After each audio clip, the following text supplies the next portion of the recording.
Hi అండి, అందరికీ నమస్తే. ఈరోజు మనం అవకాడో మిల్క్ షేక్ ఎలా చేయాలో చూద్దాం. ఈ అవకాడో జ్యూస్ ప్రెగ్నెన్సీ ఉమెన్స్ తీసుకుంటే చాలా మంచిదండి. డయాబెటిక్స్ ఉన్నవాళ్ళు, బీపీ, హార్ట్ ప్రాబ్లమ్స్ ఉన్నవాళ్ళు తీసుకున్న హెల్త్కి చాలా మంచిది. ఇవి నీట్గా క్లీన్ చేసుకుని కట్ చేసుకోవాలండి. ఇవైతే నేను ఫస్ట్ టైం చూడడం అండి, టేస్ట్ చేయడం కూడా ఫస్ట్ టైమేనండి. ఇవి సింపుల్గా కట్ అవుతుందేమో అని అనుకున్నాను. ఇది కట్ చేసినప్పుడు కొంచెం గట్టిగానే అనిపించిందండి.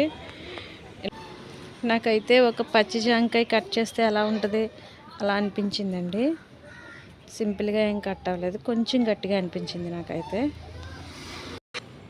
దీంట్లో గింజ ఉందండి, పెద్ద సైజు విత్తనం. దాన్ని తీసేసాము. దాన్ని తీసేసాక పల్చగా లేయర్ లాగా ఉంది బ్రౌన్ కలర్లో. దాన్ని చేతితో తీసినా పర్లేదు, నైఫ్తో ఇలా అన్నా వచ్చేస్తుంది.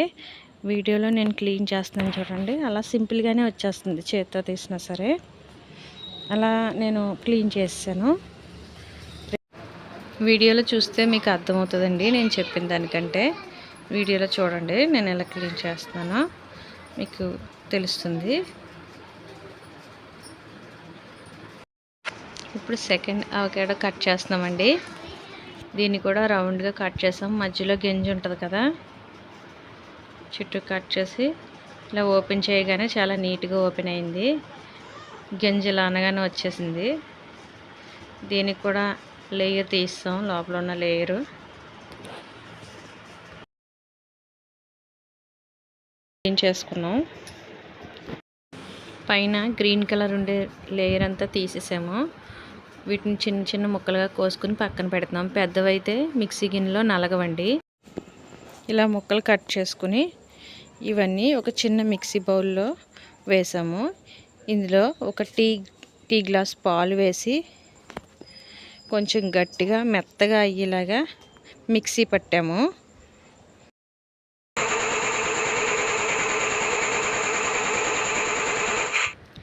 మిక్సీ పట్టిన తర్వాత ఇలా క్రీమ్ లాగా ఉందండి, ముద్దలాగా మెత్తగా మిక్సీ చేసుకోవాలి. ఇందులో నేను షుగర్ వేస్తున్నానండి. నేనైతే 2 స్పూన్స్ వేసుకున్నాను.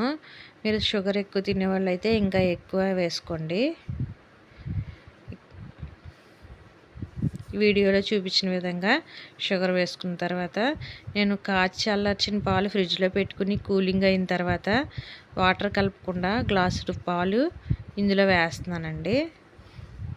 ఇందులో వేసి ప్లేట్కు అంటుకుపోయింది ఉంది కదండి అవకాడో, అదంతా క్రీమ్లా ఉన్నదంతా తీసి మళ్ళీ ఇందులోనే వేసి అన్నీ కలిపి మళ్ళీ ఒక 2 మినిట్స్ మిక్సీ పడుతున్నానండి. చూడండి ఒకసారి.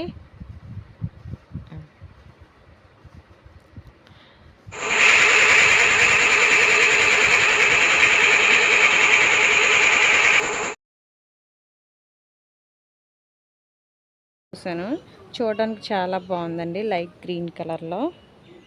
మిల్క్ షేక్ రెడీ అయిపోయింది. దీన్ని ఒక గ్లాస్లోకి తీసుకున్నాము. అవకాడో డైరెక్ట్గా తినాలంటే తినలేమండి. ఇలా మిల్క్ షేక్ చేసుకోవడం వల్ల దాని స్మెల్ అది ఏం తెలియదు, టేస్ట్ కూడా చాలా బాగుంది. పిల్లలు కూడా ఇష్టంగా తాగారు. మీకు నచ్చితే మీరు కూడా ఇలా ట్రై చేయండి.